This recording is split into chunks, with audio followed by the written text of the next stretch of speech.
Thanks, Ty, for joining me on Between the Chalk Lines. Randy Nunez here, your host. I know we've been talking for a bit now, uh, close to the beginning of the year. Actually, you signed a minor league deal with the Astros. How did that happen? Go about, and how was your time with the Astros? Yeah, it was well, first of all, Randy, thanks for having me on. And you've been following my journey, and I've been following what you've been building up with your podcast for a while now. And you've Thank always you. been a big yeah, you've always been a huge supporter to Sam and I. And anyone that supports Sam and I, we automatically are just we love you. So appreciate it, and thank you for wanting me to come on here, and I'm excited about it. But yeah, the Astros organization, crazy. It's been a crazy last 4 years for me, being with the Angels, and then, you know, basically just quitting, walking away from the game, taking some time off, doing some other hobbies, some other, figuring some stuff out, coming back out of shape, not the same pitcher I was, going back to the Angels AAA club, and then stayed there the whole year. And basically I just kind of got lumped into that minor league, that free agency pool of players that are out there. And for me, I linked back up with Doug White, who was my pitching coach in the 2019 season I had. And he had a connection with the Astros.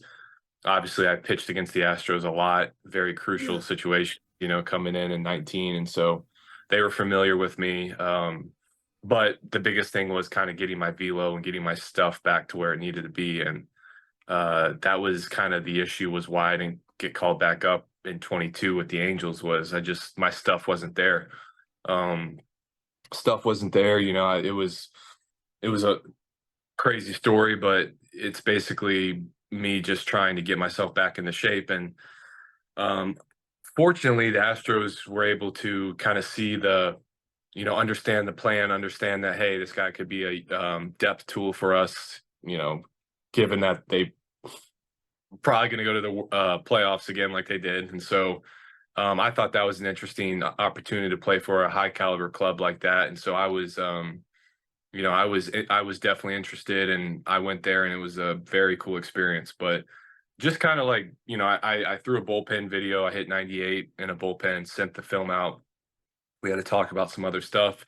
Next thing you know, I was headed there with a big league spring training invite, and then ended up getting released with 2 months left to go to the season. But it was all good. It was a good experience. All right. I want to say thank you for the comments. Of course, it's been an interesting, ride for myself and watching you grow as a player in the Dominican Republic.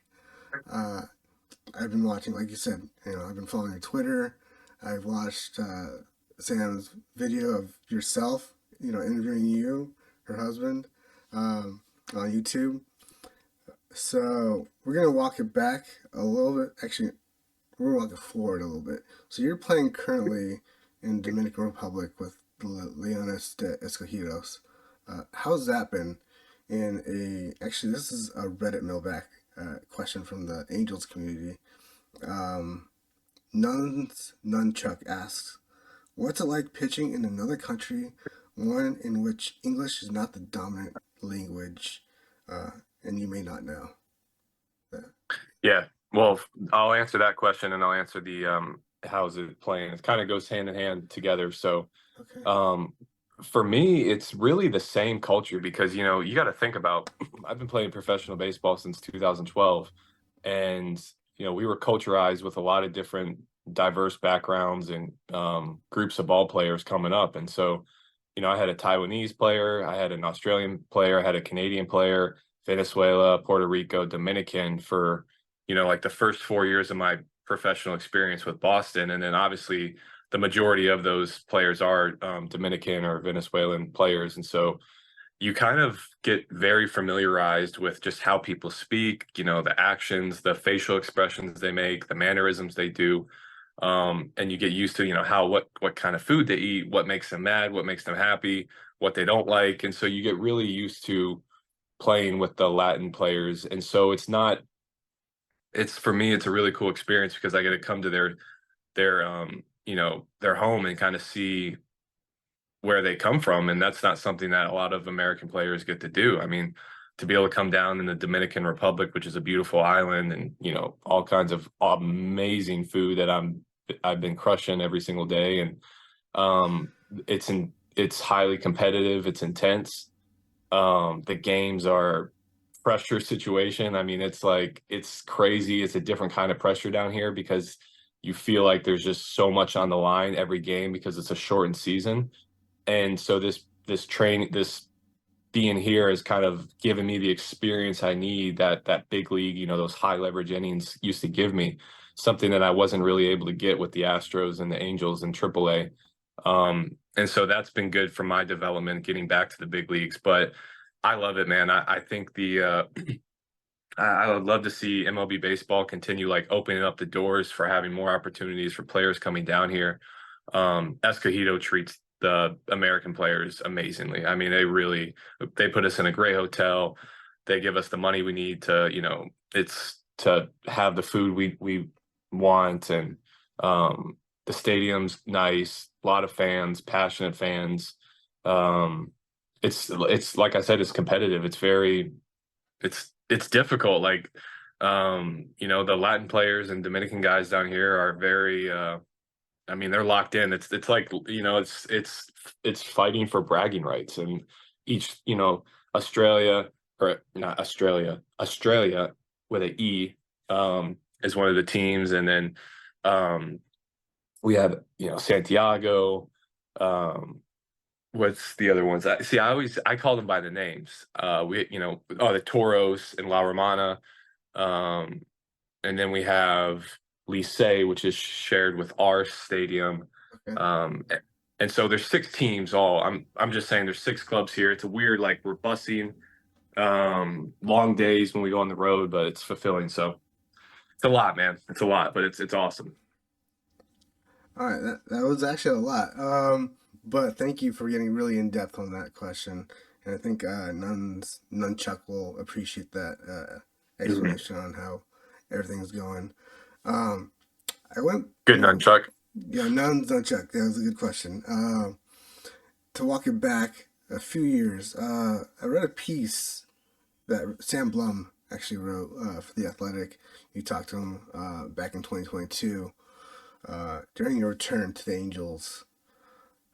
You spoke of your time off when you retired, and you went to the Virgin Islands with your wife and started a Hmm. nonprofit. I just wanted to ask, what is that nonprofit and how is it going? If the fans can, maybe contribute possibly. Yeah, that was a very special time because Sam and I were just in a weird spot with me leaving ball and us trying to figure out what are we doing now. We wanted to give and we wanted to kind of use the skills.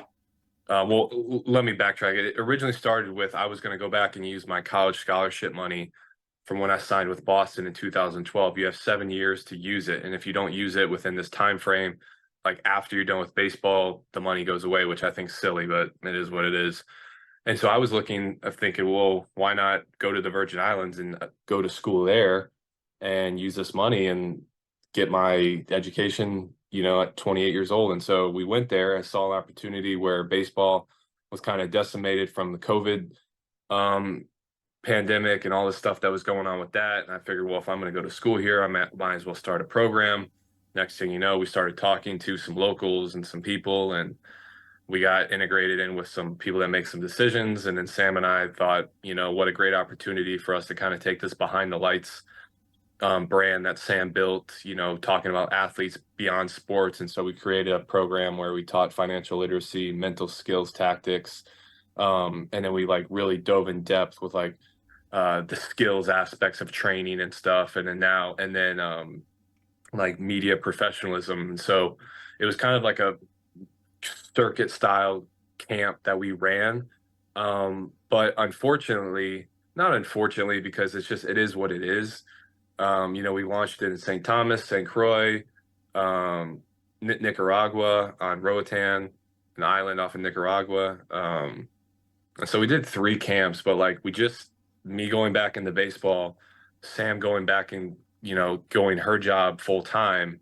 we aren't able to actively like build it, like it's not something that Mm. it took us a lot of work. I mean, it took us 6 months of work to get the logistics of camps and flights and getting it sponsored and funded and building the program and doing the content and all those things. It's not practical to do when both of us are full time doing other things. And so it's there.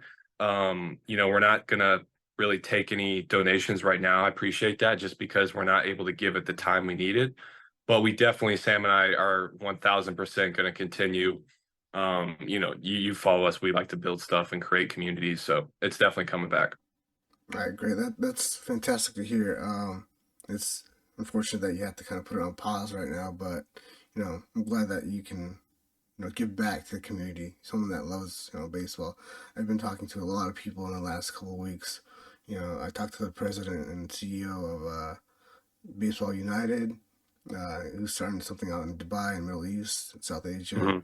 Hmm. That was interesting. I talked to one of the players that was drafted through email for that league. So that was interesting. He's from Africa. So, you got all these guys from different places from that league.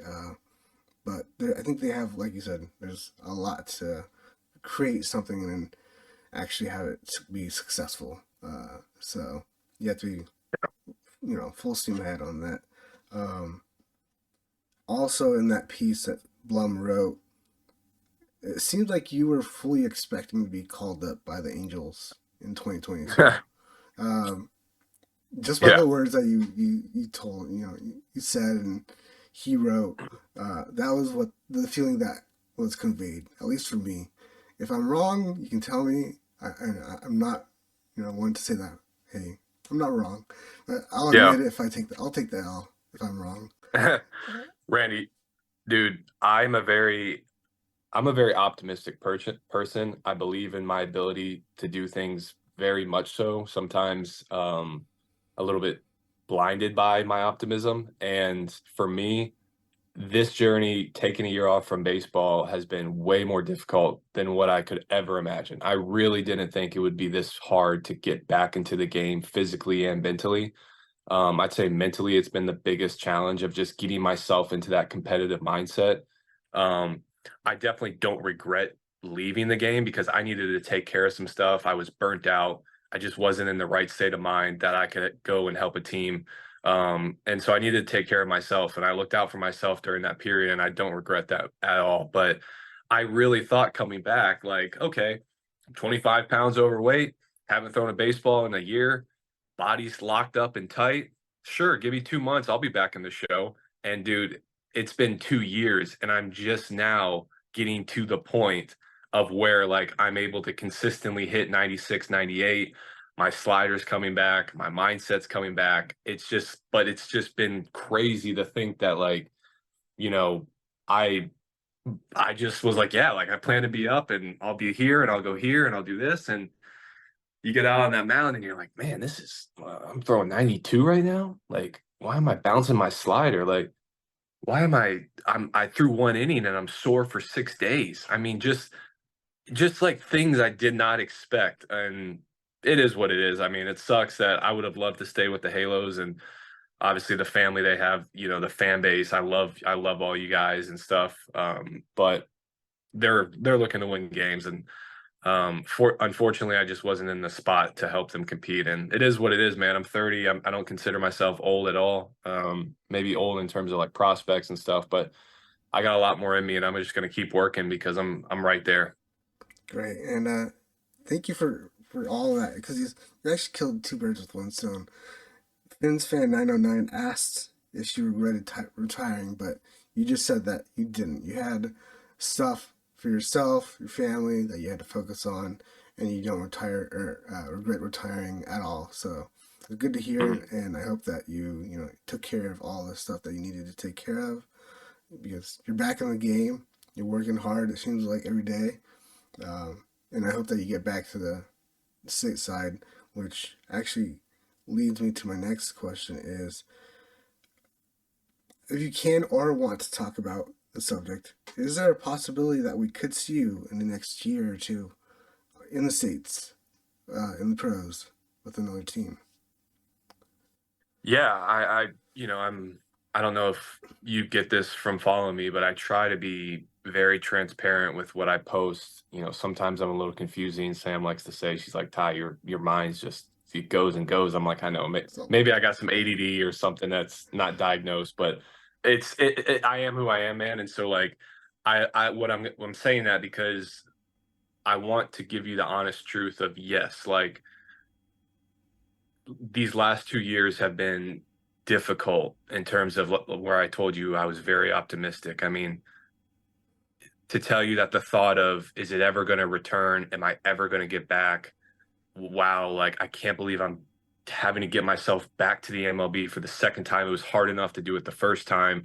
Now I got to do it at 30 years old after quitting and coming back, finding those adrenaline rushes and that energy to go and train 4 or 5 hours a day like I used to. Um, I thought about maybe this was all meant to be and I should go do something else. I tried not to buy into that thought too much because I knew that I'm still in good shape. It's just a matter of time till things turn around.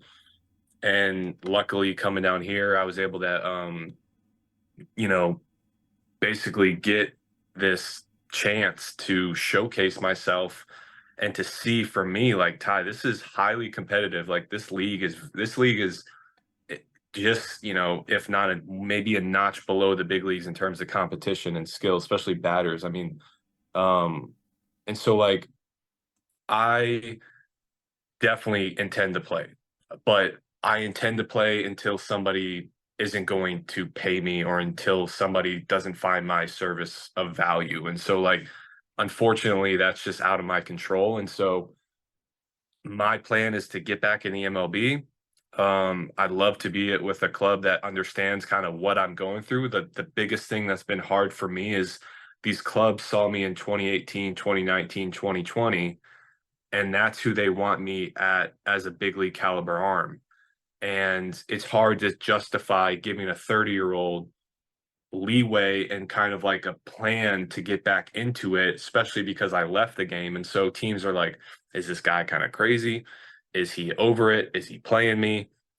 Is he going to get back to sitting 96, 97? I mean, it's pretty much what the Astros told me that when day one, they're like, we expect you to sit 96 with an 84 to 85 mile an hour slider. And I respected that because it was honest and true. Unfortunately, I was touching 96, 97, sitting 93, 94, slider 80, 81. And that just doesn't play against big league caliber hitters. And it's hard enough to do it in AAA. And so, um, as long as everything keeps going on this progression that I'm at right now, because I feel like I'm here, then yeah, like I want to play in the big leagues. I'm open to playing overseas in Japan, Korea. I want to keep playing the game. I love culture. I love traveling. Um, and so yeah, man, that's my answer. We'll see. great. So is it fair to say that you've found that love again for baseball? Because from when you retired, you said that you had lost the love Mhm. of the game and that you didn't want to be known as Ty, the baseball player. You just wanted to be known as Ty. And Yeah. that's a direct quote from one of your interviews when you retired, and it was kind of a shock to I think all of baseball as well as obviously the Angels fan base. Mhm. Yeah. I mean, starting off, Randy, like this game, like I said, I'm going to try to be as transparent as possible without sounding like making things sound different or negative. Like people play this game for many different reasons, and people are good at this game. And so when you have a skill at something, you enjoy being good at that. Like you love being good at something, and that love of being good at something can bring emotions and feelings of like, man, I love doing this. I love this. And for me, I was like, I wanted purpose in my life. A I wanted purpose other than just being a baseball player. And I know that sounds crazy. Everyone's like, they may call that entitled, they may call that whatever, but like I wanted to be known for something other than just playing baseball. And that you can call it selfish. I don't really care because it's my life. And like I'm gonna live my life the way I want to live it. And so like for me, doing one thing my whole entire life and then when COVID happened, I found out I like doing all these other different things, and it was my first time to take a break away from the game. And so it's not like I hated the game. I just wasn't in love with doing it anymore. I wasn't in love with like continuing to grind and to be 38, 40 years old, getting out of the game and being like, where did what happened? You know, why didn't I should have done this, I should have done this. And so that's kind of what I've told myself coming back. And you've probably seen it on my content is I've always wanted to like do things. I've always wanted to like build a business, build a community, you know, start a nonprofit. Um, you know, Sam, I've been very heavily involved with helping Sam and creating her content and helping her with her brand. And she's been helping me with stuff. And like, we love social media. We love talking. We love creating content. I love NFTs. I love crypto. I love gaming. I love technology. I love helping. I love serving. I love teaching. I love educating. I love training. I love eating healthy. Like, I love all these other aspects, you know? And so, like, I like doing things in life that fulfill these other topics. And when you spend so much time away from your family and you continue miss, you know, birthday parties and events and stuff, it becomes to a point where you're like, do I love this enough to continue to do this for the next 10 years? And for me at the time in 2021, I was like, no, Yeah. I want to do something, I want to do something different. Um, and now to answer your question, like, yeah, like, do I love the game? Like, I love training. I love throwing hard. I love coming on, talking to you. I love getting to go around the world and eating different food. I love having the financial security that baseball offers, which is very nice. Um, I love competition and I love competing. I love striking people out. But like to say, am I like a diehard baseball rat? Am I like, you know, like, is it the love of my life? It's just like, it offers so many things that I love, but like the game of baseball for me was always like I didn't really watch it growing up as a kid. I just was very good at it. And like I wanted to pursue it because kids want to do stuff they're good at Yeah. and they want to be recognized for being good at something and they want to have a cool job and make a lot of money. And like that was my envision. That's why I played the game. And then I wanted to like so many people growing up always were ragging on me and telling me I wasn't making teams, and buddies were always, you know, I was getting cut, didn't make all-star teams. I didn't really get good until junior year of high school, and so like everything exploded for me. You know, I got signed, got a lot of money, and then you see what I'm saying? Like Yeah. it's a very loaded answer because it's not as simple as like yes and no, and that's just how my brain is, man. So I can't really turn that off. No, I understand. But moving away from baseball a little bit, you actually touched on this in your answer. Um, what got you to the whole crypto Web3 projects and games scene? What was it that was Oh, it jeez. the break that you took and you just kind of stumbled on it, or someone told you, or you just, you know, what happened I there? uh I always I always admired investing. I wasn't educated enough to really do it on my own or to get involved into it. Um, I wanted to try something. You know, I kept talking to my financial advisor back in 2014, 2015, 2016. Hey man, let's get some Ethereum, let's get some Bitcoin. Ah, no, we can't, you know, got to keep it in stocks and bonds. Okay, okay. Hey, it's going up. No, no, no, let's not get it. Hey, it's going up again. It's like finally I just got to the point where when you make a decision to leave the game, you kind of start making, okay, well, what other decisions do I want to do? What decisions does Ty want to do?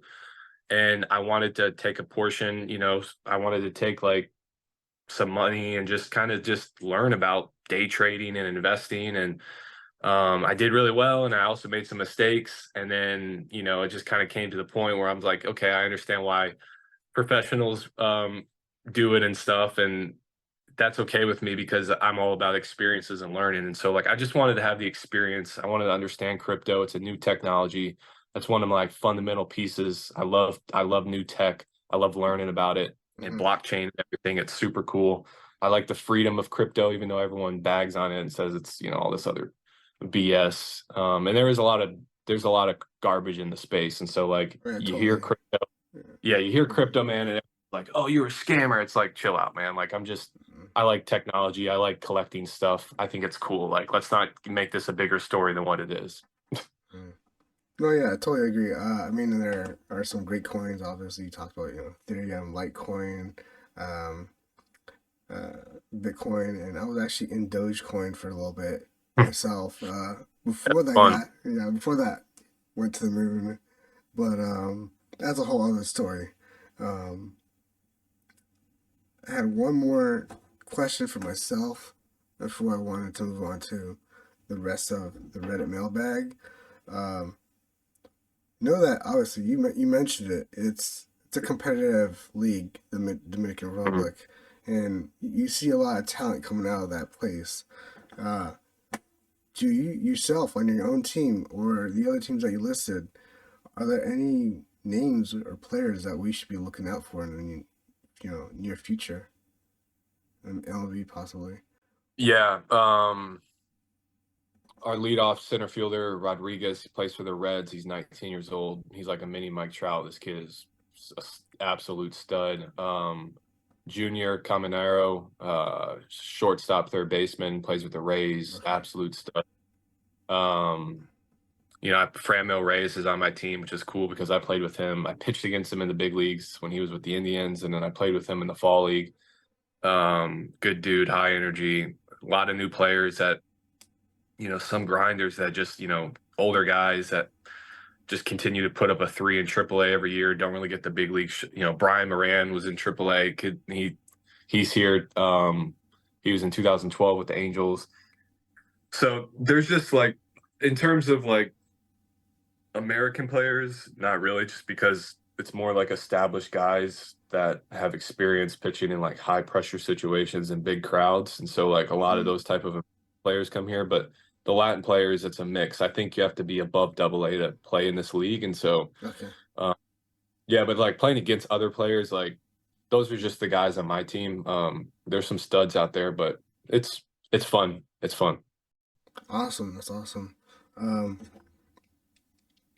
I did a little bit of research before we started this uh, interview, and I found out there was That's good. only one. No, this last minute. Sorry, last minute research.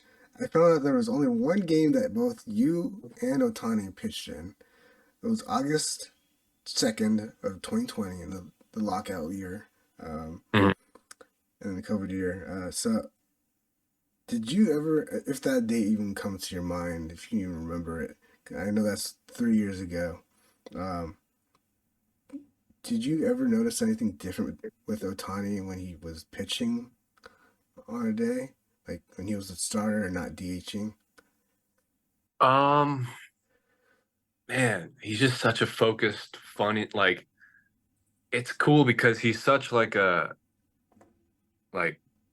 most guys that are that good, especially in the big leagues that are that focused, they usually have like a very focused demeanor and personality to them.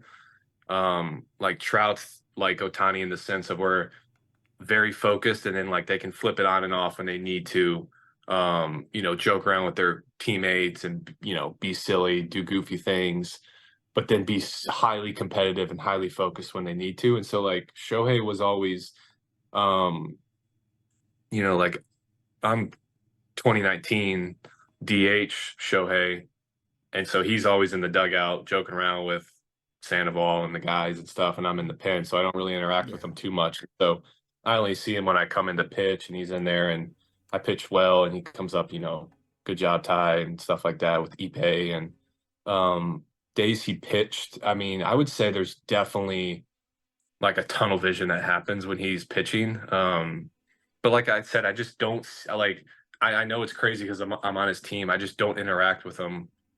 Like he goes out early, I come out in the first or second inning, and then I don't see him till after the game. And so like days he's starting, he's on his own routine. I'm not really in the dugout at all. And if I am in the dugout, I'm pitching and thinking about my game. So I'm not worried about other stuff. But that guy's just, I mean, I'm actually jealous of him. Like I hate that jealousy is not a good thing, but I would love to be that good at baseball. I think it's so cool that he's that flexible, that mobile, that athletic, pitching, yeah, just an absolute freak. I saw him deadlift like 515 pounds one time That's insane. when I was training, like perfect form, down in the deep squat, no like cheating on the bar, like just pulling 515.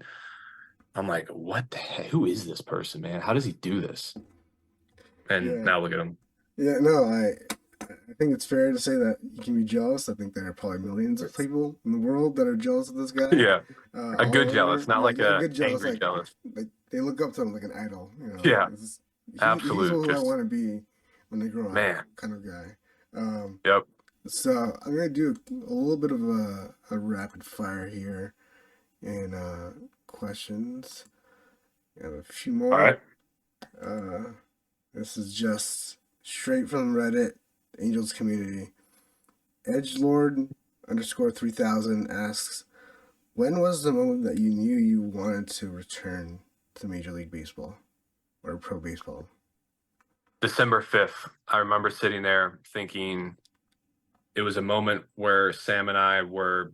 It was basically the last day. We were sitting there having coffee, and I said, Sam, it's going to be a lot to really like. I'm going to have to go back and get a job. Like, financially, we were in a spot where we're fine. We save money and everything. We did all that, but like, I need to do something, and we can't just sit here and continue making stuff and like videos and content. It's fun, but like, we either need to go fully in on this on the content side. I need to go back and get a corporate job, but I need to do something with my life because it just is like, what am I doing? Am I really done with this game? Because the reason it just December 5th came around, and I just knew, I'm like, if I wait another year and I take 2 years off, there's no shot I'm coming back to this sport.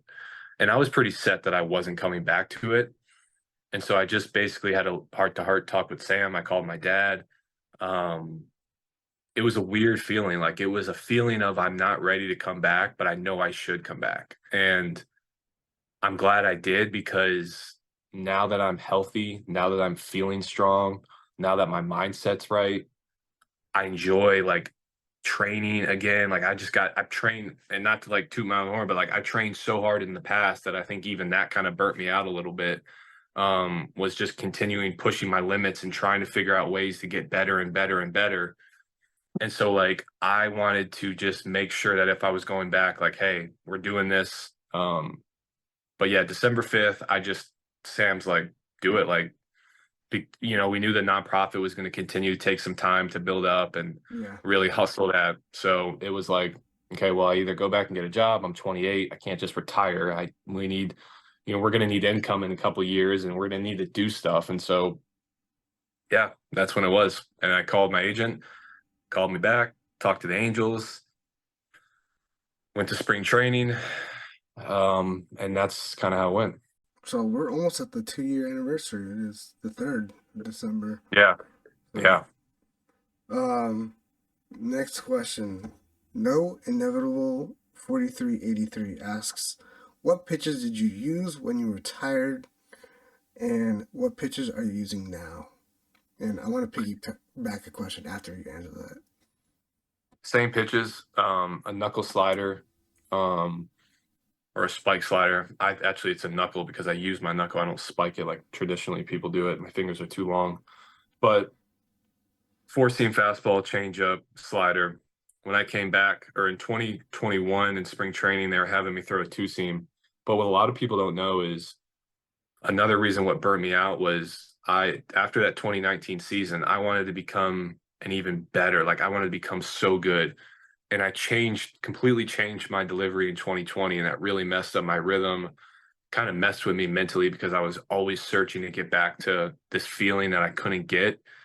And then I started getting a lot of sink and run, and that changed the way I attack pitches, and it wasn't the same. I went to drive line to try to learn about the analytics more. I kept trying to figure out ways to get better. And so like, I just wanted to find something that I can be consistent with. And um, that's where that time away and going through a lot of adversity in the Angels AAA club and Astros AAA club, it's everything's starting to come back to like, okay, how was that 2017, 2018, 2019 years where I just was very automatic, and things felt really, really timed up and efficient. And so like, I'd say it's the same pitches. It's a lot about the body and mindset aligning. Okay. Um, And speaking of, it actually answered my question because I was gonna ask, what in the world is a spike slider?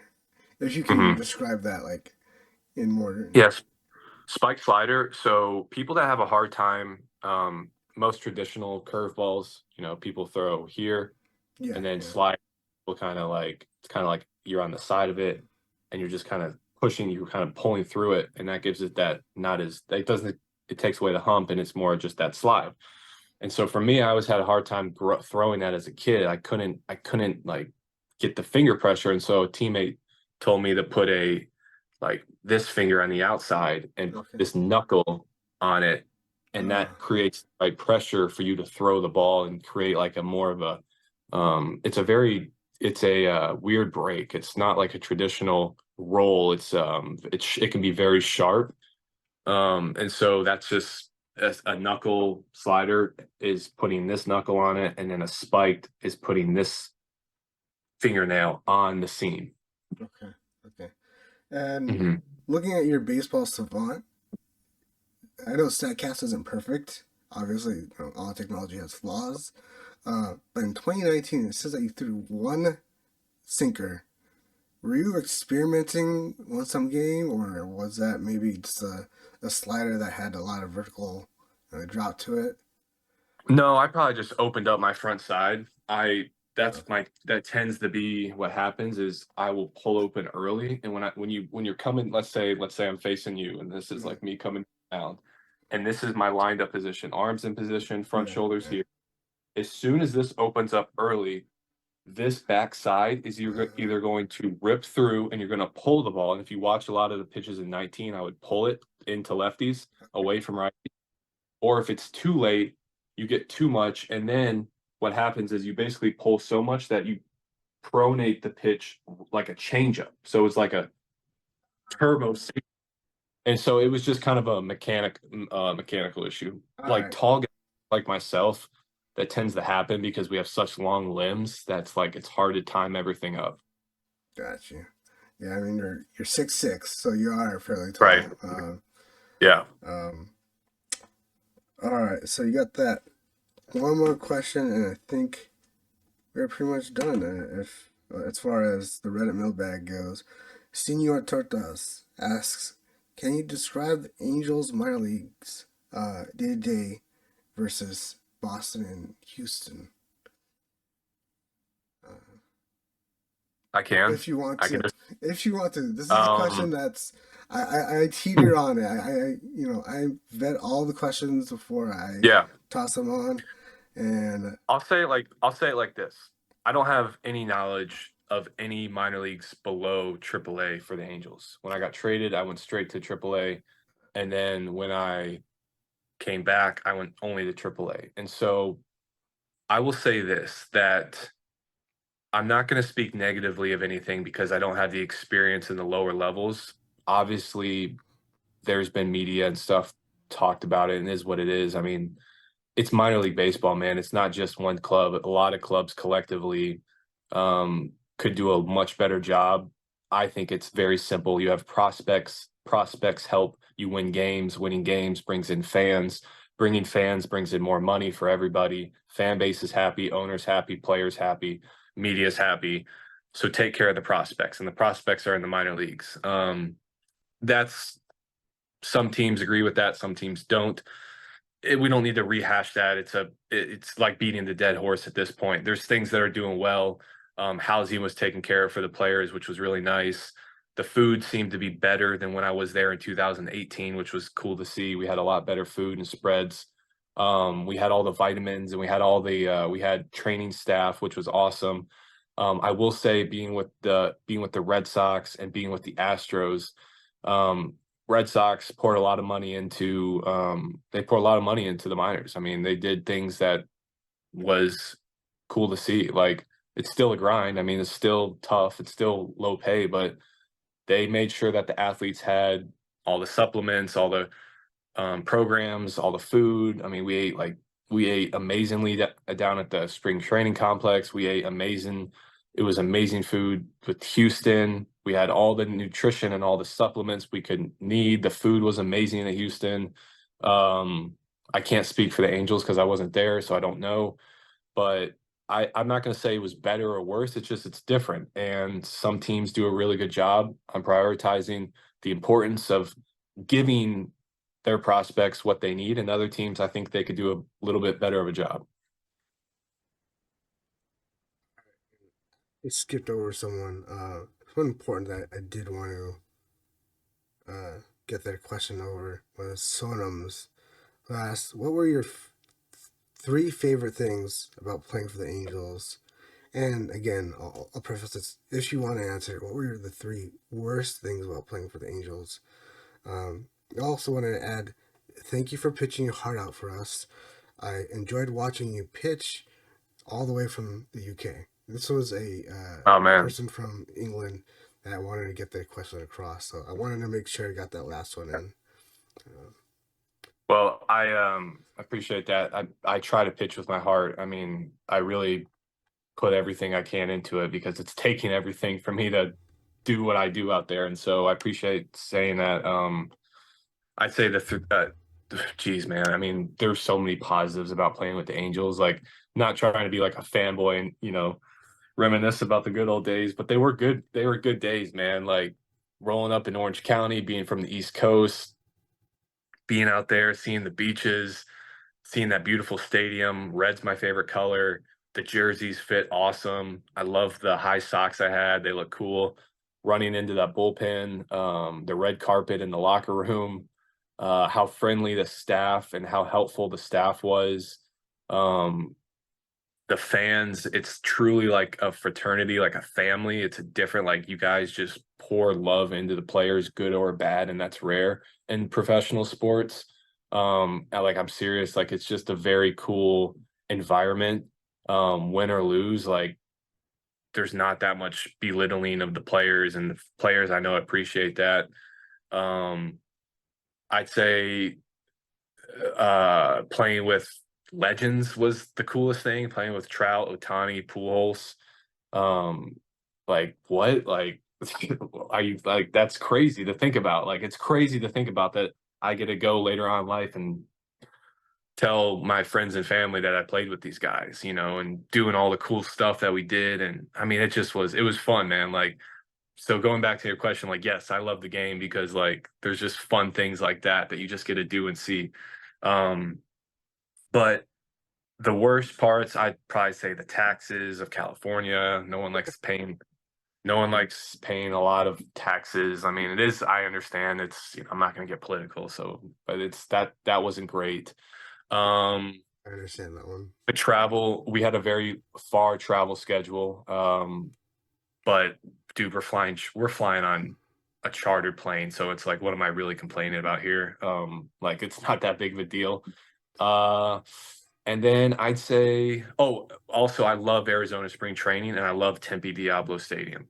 Love it. Like one of my happiest moments is coming into spring training at Tempe Diablo at that cool, crisp weather in Arizona, getting out on the field, seeing all the Halo fans on the side.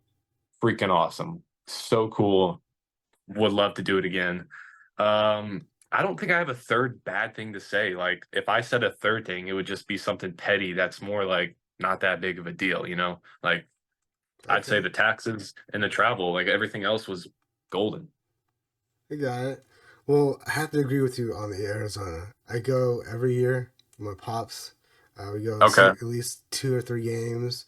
I've been to the Diamondbacks stadium to see them play against Angels as well. So I've been to a few of the Arizona complexes. I actually went this past spring to see the World Baseball Classic, so that was a first for me. That was fantastic. But Awesome. definitely, I agree with you. Arizona, top notch. I can't say anything bad against Florida because I haven't been there, but I don't know how that was for you since you were in the Boston system. It's all right. Florida, I live there. I've been there so many years. Florida's great. I mean, it's a sunshine state. It's cool. I love Arizona. I love the West Coast. My wife and I do.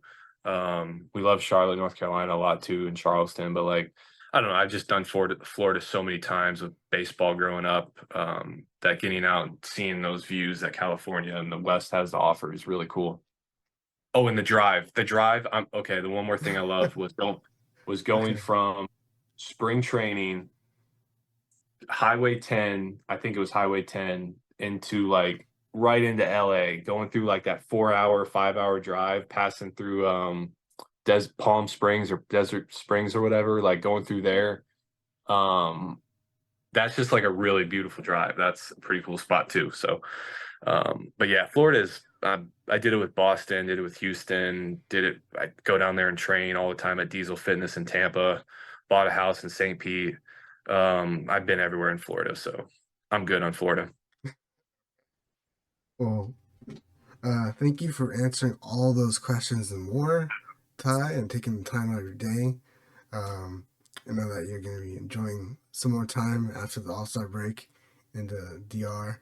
Um, Again, you know, between the chalk lines, and if you have anything else to shout out or anybody else to shout out, any socials on your projects, uh, tell the people like they're listening.